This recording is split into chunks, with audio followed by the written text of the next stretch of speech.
Perdonar, ser perdonado, buscar el perdón, todas estas cosas que se manejan de manera tan voluble en nuestra sociedad, a veces son un mito, son una charlatanería.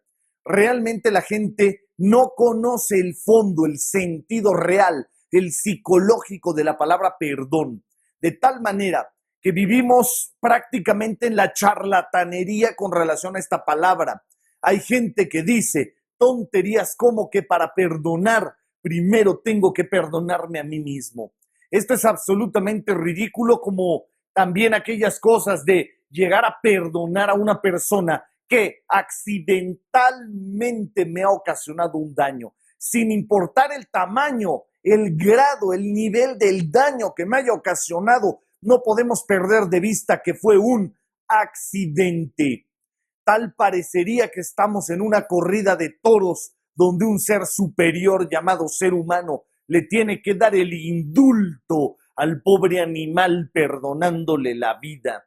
Esto no es así. Además, se maneja una doble moral espantosa con relación al término perdón. Una doble moral donde muchas veces, con tal de quedar bien, yo otorgo el perdón delante de una sociedad para demostrar mi calidad humana, que todos vean de lo que soy capaz de perdonar a pesar de lo que me hicieron. Todo esto no obedece más que a hipocresía, a doble moral. Y yo sé que le puede estar sonando fuerte lo que estoy diciendo para abrir este tema, pero si usted le ha dado seguimiento a estos programas, ya se dio cuenta que es costumbre aquí romper paradigmas humanos. Si usted no cree lo que estoy diciendo, quédese, porque como en otros programas, se lo voy a demostrar. ¿Tienes la bibliografía de todo esto? Donde observas las contradicciones.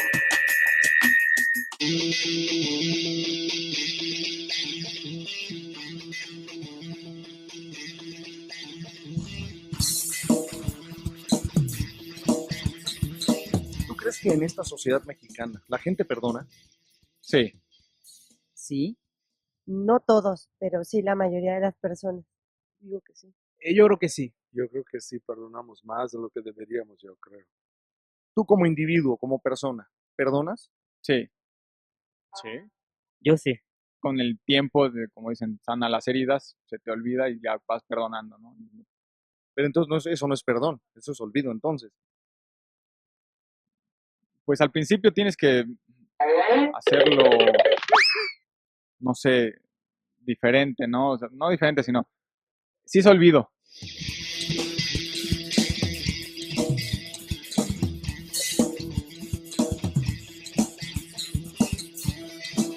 ¿Usted cree que el perdón de la gente es realmente de fondo? Sí cuesta mucho trabajo dar perdón desde el corazón. Híjole, yo creo que pocas personas de corazón, desde el fondo, perdonan. Como podemos ver en este sondeo, nuestra vida se divide en dos partes. Una vida física, material, del mundo que nos rodea y percibimos por los sentidos. Y otro mundo, el mundo mental, el mundo psicológico, el mundo donde no me ven. Ese mundo interior es el que cambia su relación con el mundo que nos rodea y es donde se gesta verdaderamente el error de la palabra perdón. Se lo explico. Fíjese con cuidado, ponga atención, es interesante. Mire, nosotros todos tenemos unas emociones que son correspondientes de manera positiva a todo nuestro círculo social. Es decir, estimamos, admiramos, queremos a toda nuestra gente, amigos, familiares y demás.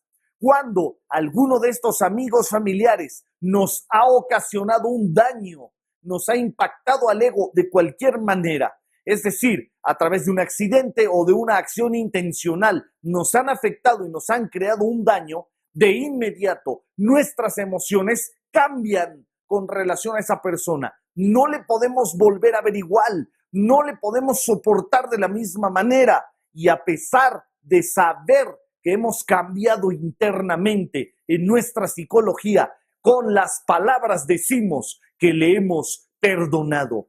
Ese perdón es absolutamente falso. Son cosas que queremos hacer para tratar de mantener las relaciones de la misma manera, pero esto es un error que se puede corregir. El problema del perdón como un estado psicológico que debemos alcanzar, como ya le había dicho, no engancharse con las ofensas, no engancharnos con el daño que terceras personas nos han hecho. Todo el problema para alcanzar ese sutil estado radica en la palabra ofensa. Aquí es donde descansa. ¿Por qué?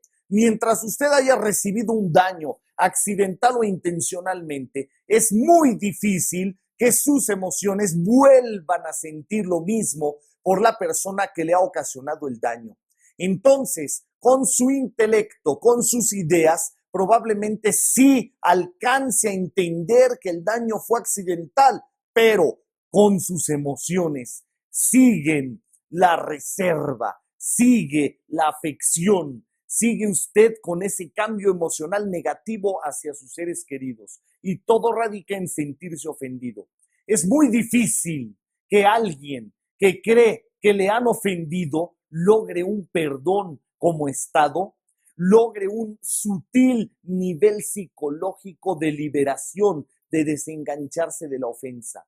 No quiero decir con esto que usted no se defienda de una agresión. Puede hacerlo. No me importa lo que haga en el mundo material. Lo que me importa es su mundo psicológico. Lo que me importa es que aprenda a cambiarlo con relación, en este programa, a la palabra perdón. Vamos a ver cómo la gente cree que el perdón se puede dar concibiendo la ofensa, dándose por ofendido. Y eso es una mentira. Es lo que precisamente provoca que la gente no pueda perdonar.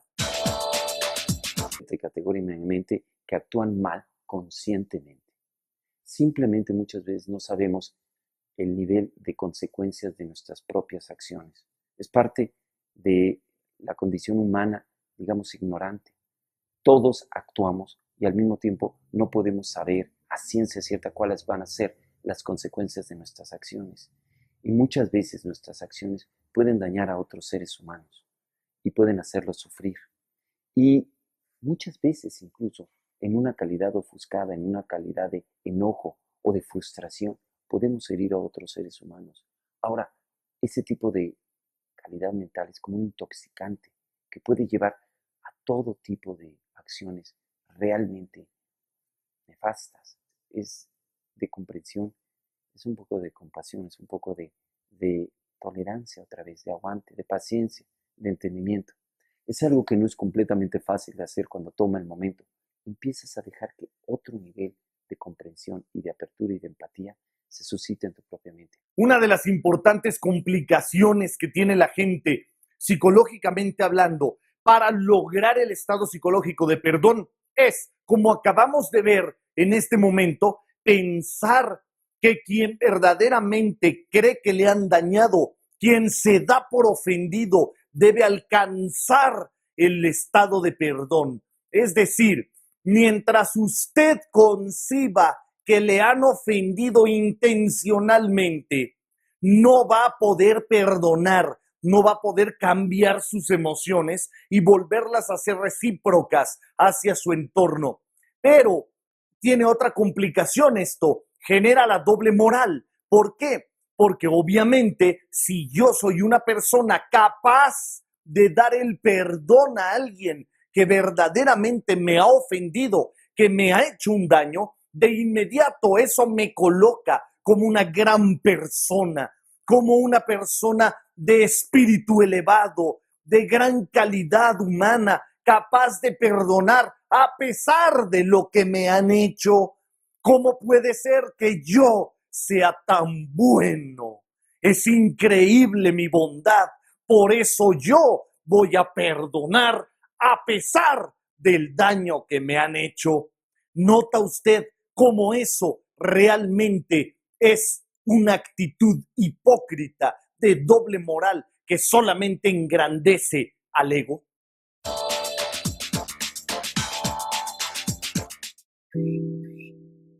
A lo largo de nuestra existencia, encontramos personas distintas, con una visión del mundo y actitudes completamente diferentes de las nuestras, algunas veces erradas y otras tantas peligrosas, que fueron insertadas por medio de la vivencia y la educación, ya que los seres humanos vivimos condicionados por el medio que nos rodea, donde hasta las emociones que sentimos son una imitación. Estas influencias quedan grabadas de tal modo en nuestra mente que actuamos plenamente convencidos de nuestro proceder, dado que así ha transcurrido la vida para nosotros. Al hablar del perdón, debemos tomar en cuenta esta parte de la realidad humana antes de determinar si hemos sido o no víctimas de una ofensa por parte de alguien cuya mente ni siquiera alcanza a percibir el daño que genera, dadas las condiciones de su existencia. Ya decía el gran sabio de la física, Albert Einstein, es más fácil romper un átomo que un paradigma humano. Qué difícil es romper una idea que ha venido dándose en nuestra sociedad de generación en generación. Qué difícil es romper la estructura intelectual con relación a la palabra perdón. Usted no va a alcanzar el estado psicológico elevado de perdón hasta que no entienda que la ofensa no existe. Usted es quien se da por ofendido. Esto se recarga, fíjese con cuidado, se recarga en cierto grado de ignorancia del mundo interior, del mundo psicológico. Mientras usted no se conozca a sí mismo, no va a comprender con exactitud por qué la ofensa no existe. Hay personas que creen que la ofensa sí existe cuando es un acto intencional, no cuando es accidental. Más o menos sí, la gente entiende que si es un accidente es más fácil perdonar. Sin embargo, déjeme decirle algo, aun cuando no sea un accidente, aun cuando sea un acto intencional, la ofensa no existe. Usted es quien se da por ofendido. Y para muestra un botón, puede haber alguien que tenga un accidente automotriz. Usted va a observar el accidente automotriz y de inmediato va a correr a ayudar al que lo necesite porque observa el accidente, mientras no se meta conmigo. Pero si ese accidente es sobre mí y afecta mis intereses, en ese momento me voy a dar por ofendido, aunque ofensa no haya, puesto que ha sido un accidente automotriz. Y es lo mismo para un acto intencional. Se lo comento en un momento más.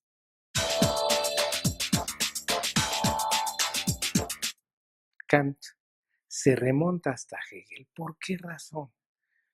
Yo lo encuentro interesante porque me parece que sí es posible observar que perdón y ofensa solamente se dan en el enmarcamiento de la conciencia.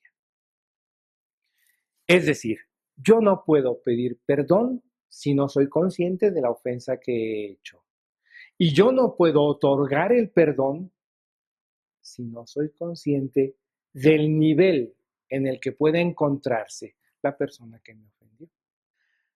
No hay modo de resolver una situación ofensiva que requiera el perdón si no es en virtud del reconocimiento que yo hago, antes que nada, de mí mismo.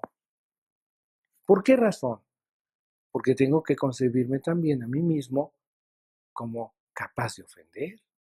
Entonces, en ese sentido, el primer nivel, lo pone Hegel de una manera muy clara, es el nivel de la conciencia de sí. Hasta este momento hemos visto cómo la gente no perdona. Realmente siempre hay un cambio emocional y este es muy difícil de recuperar, lo que nos lleva a manejar una doble moral, una hipocresía, etc.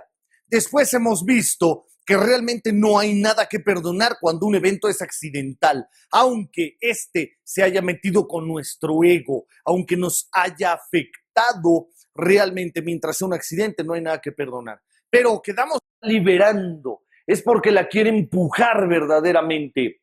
Hay una frase maravillosa que dice: prefiero los hombres que se equivocan porque actúan a los que son perfectos porque no hacen nada.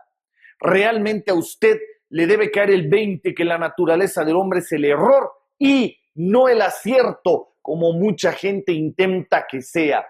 La gente no puede tener el acierto constantemente. Le voy a dar un ejemplo para que quede claro.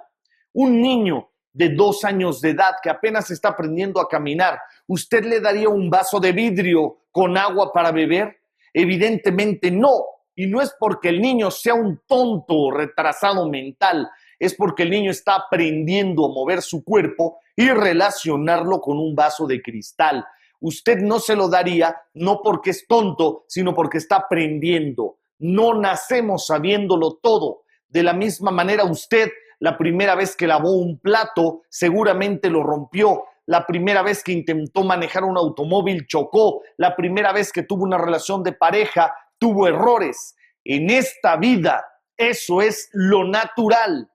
Todo mundo dice, nadie es perfecto. Entonces pregunto, ¿por qué la gente se enoja cuando alguien se equivoca? Si de entrada dice que nadie es perfecto. Grábese bien esto.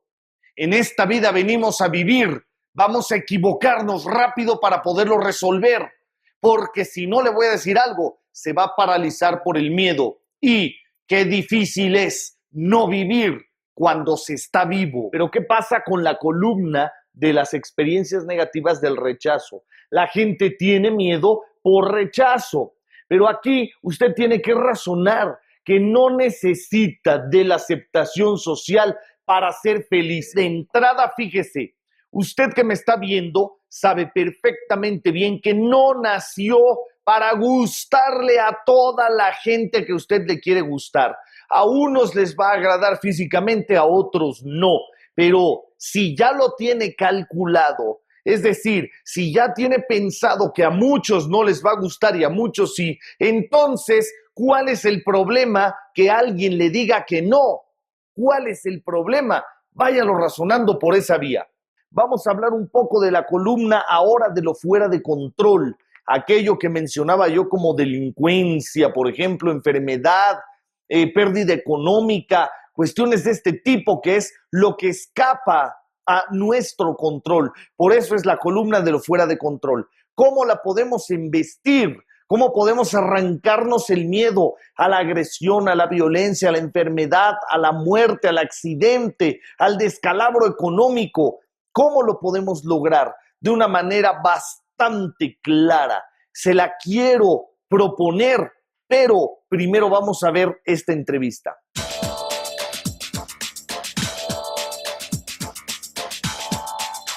En cuanto el ser humano nace, hemos visto pues, las conductas de los niños, que pues son conductas prácticamente sin ningún temor. El niño desarrolla sus capacidades a veces y pues llega a presentar accidentes, a veces hasta fatales, precisamente porque el niño no entra en temores o miedos, simplemente él se desplaza y lo mismo es agarrar a un perro peligroso que poderse caer de las escaleras. Esto nos habla pues de que el niño todavía no maneja situaciones de valorar los riesgos que implican ciertas conductas. Conforme se va creciendo, pues mucho depende primero de la educación que reciba, ¿no? El miedo es a algo conocido, me explico, es a una situación específica. El temor es algo específico, no es algo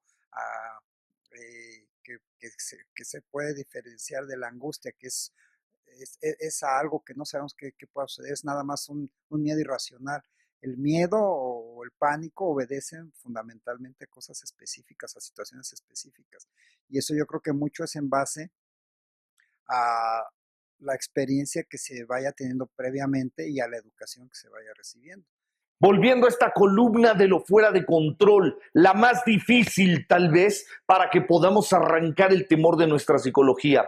¿Cómo se logra cuando estamos hablando de enfermedad, muerte, accidente, violencia? ¿Cómo logramos arrancar el miedo a esta columna? Déjeme decirle algo, preste atención, le voy a convencer, fíjese con cuidado. La vida le ha embestido ya en varias ocasiones con toda la adversidad. Le ha embestido a usted, a mí, a los familiares. Nos ha tratado de tirar. ¿Y qué ha pasado? Hoy seguimos aquí. Hoy, en este momento, a pesar de todo lo que la vida le ha hecho, usted continúa sentado frente a su televisión viendo este programa y todos los problemas, por duros que sean, se han terminado por resolver. Y no importa el grado de adversidad que hayamos vivido, vuelve a salir el sol, tengo que volver a comer, tengo que volver a convivir. Y hoy probablemente sigue usted riendo sentado en ese sillón.